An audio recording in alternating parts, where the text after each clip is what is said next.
In these smaller groups, we could keep track of which people helped us out, which one we owe a favour to, and which one are the freeloaders and time wasters not worth engaging with.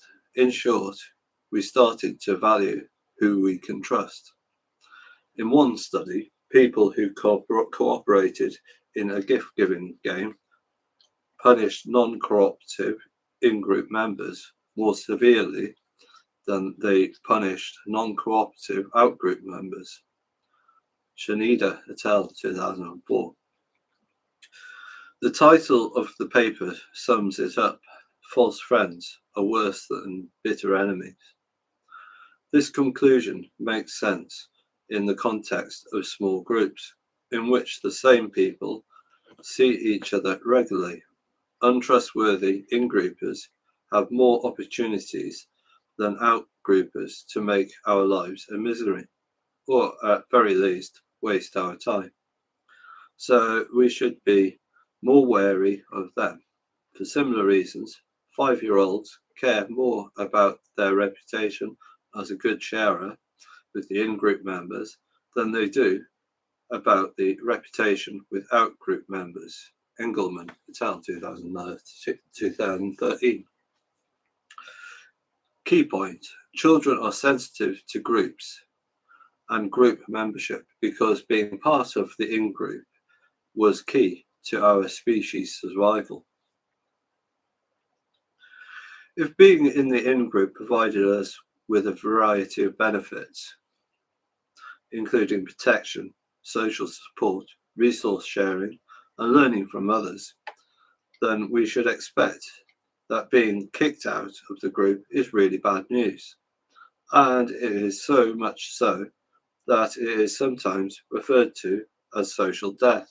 Ostracism from the group can be felt as a loss of belonging and control, and an attack on one's self-esteem. And it can even undermine a sense of meaningful existence over 2018.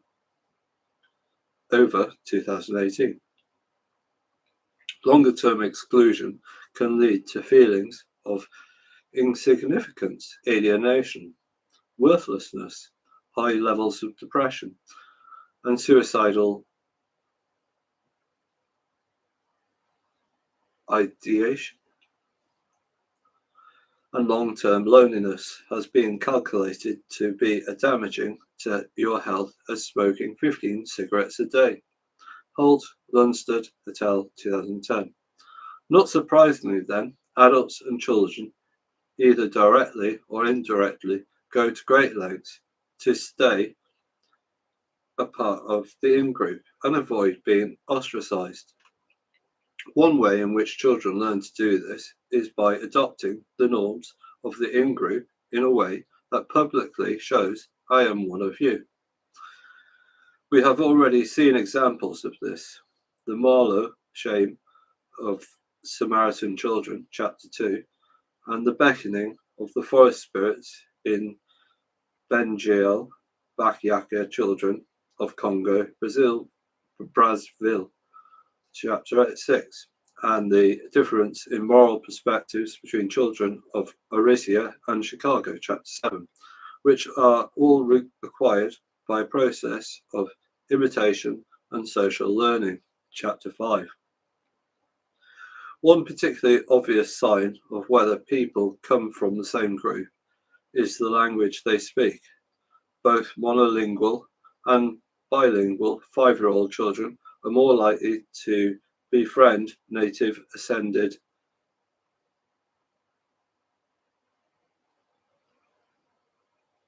peers over foreign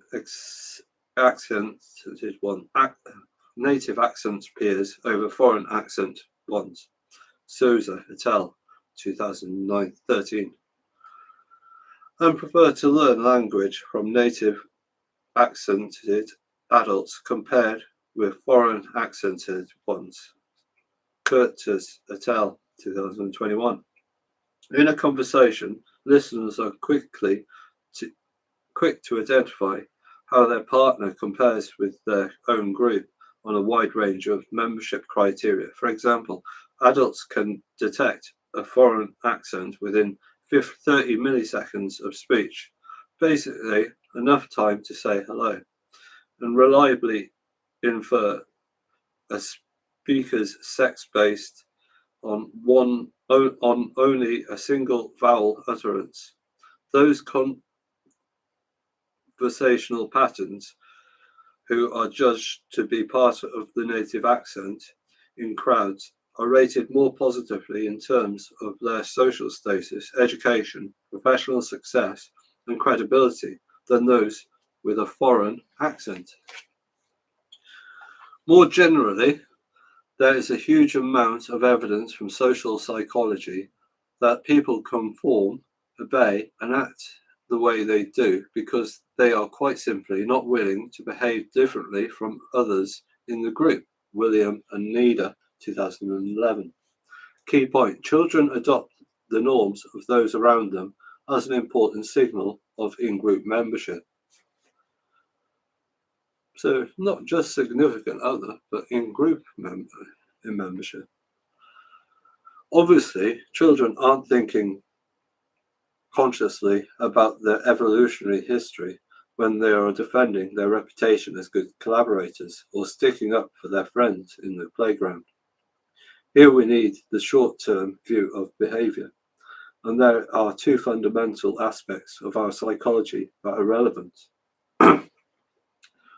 First, people love to categorize the world around them, pigeonholing objects, actions, places, animals, and so on.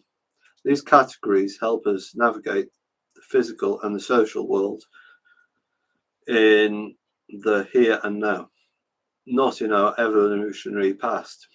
And we saw how even young infants are adept at generalizing categories from an early age, chapter 5. This urge to categorize applies to people as much as it does to objects. Perhaps more so, because people can categorize you back. People cluster into groups with like-minded others, and mere memberships of the group can be shortened by predicting how anyone from that group might behave. See box 8.1.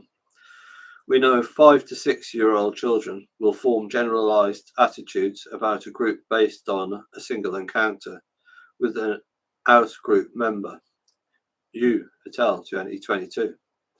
And groups are also useful for predicting how we will behave because our own identities are particularly wrapped up in the social categories we belong to. Key point: sorting people into groups is a specific example of our tendency to categorize the world in general.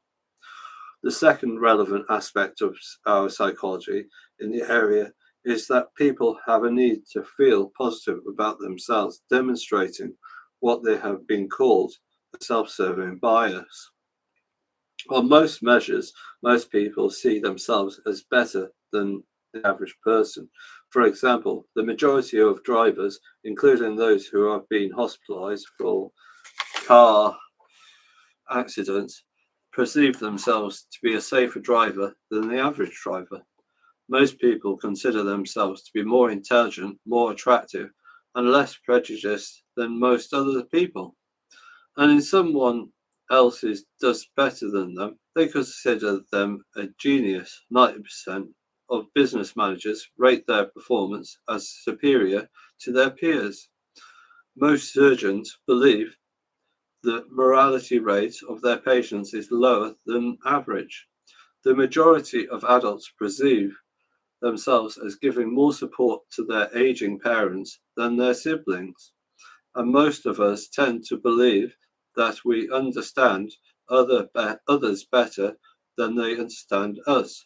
We also tend to believe that we understand ourselves better than other people understand themselves. Mayers, 2005. Everyone can't be right, but one way to enhance our own self-image is to rely on stereotypes that demean the out-group and evaluate the in-group. Because our identity is so tied up with the group's identity, all for one and one for all. A simple way to boost our own image is to boost the image of the in-group and to do the opposite for the out-group. These short-term mechanisms provide some answers as how groups are formed and maintained in the here and now. The long-term answers provides a reason why we are so sensitive to groups in the first place. Key point. Because self-identity is tied up with the group's identity, in-group favoritism boosts our image and makes us feel better about ourselves. Box 8.1. Birds of a feather flock together. Researchers examine the friendship networks of 128 children aged 9 to 11 years in Los Angeles County, USA. Tazai Patel, 2016. They asked each child a series of questions about their attitudes towards safe sun behaviors, such as playing in the shade, sunscreen use, and wearing long trousers. And they also asked them to list their friends. From this information, they created a social network at figure 8.2, in which each node represents a child and each link represents a friendship. As expected, the children showed a tendency to form ties to others within the same classroom and the same sex. More interestingly for the researchers, they found that the children clustered together with friends who have similar safe sun behaviors. In general, whether it is making friends, forming a romantic relationship, or deciding on roommates, people like others, people like them, or what is called homophily. The researchers wanted to understand more about the role of popular students or peer leaders, as they referred to them. These children were particularly interesting because they were more interconnected in the network than other children and had more friends as a result. They had a greater capacity to lead or change the opinion of a group. Advertising companies monetize this group dynamic by targeting the well-connected or influencers of a network because they can accelerate the diffusion of their product through the market, producing more bang for their buck. These researchers were interested in peer leaders for figure 8.2, the social network of 128 Los Angeles children. Red equals girls, blue equals boys, darker shades use sunscreen, lighter shades do not use sunscreen. Note how similar colors and shades are clustered close together in the network. Similar reasons, we know the social networks, particularly those who defined by friendships, influence many childhood and adolescent health behaviors, such as the use of alcohol, tobacco, and other drugs, as well as diet, physical activity in general. The sizes of children's social networks increases with age, and the interactions with peers become greater as interactions with family reduce, something we will explore more in section 3, Burke et al. 2022. In a social network, children are competing for resources such as status, reputation, allies, and friends. And the social position achieved in middle childhood can be a springboard for adolescence and adulthood. In the Los Angeles study, peer leaders tended to have better sun-safe behaviors and beliefs after the implementation of an innovation designed to educate them. The researchers hoped that these positive behaviors would later spread to the rest of the group, like a contagion. This effect works especially well when a few people with a large number of connections are in contact with a vast majority of otherwise weakly connected individuals. This kind of network structure is typical of human social networks, and it underpins how the game 6 Degrees of Kevin Bacon works. In this game, someone randomly chooses an actor, and then the challenge is to connect them to another actor via film that both actors have appeared in together, repeating this process to try and find the shortened path that ultimately leads to prolific American actor Kevin Bacon. The Hollywood environment of a peer leader. The game was inspired by psychologist Stanley Milgram's work on social networks that showed that people in the USA seemed to be connected on average by 6 degrees of separation.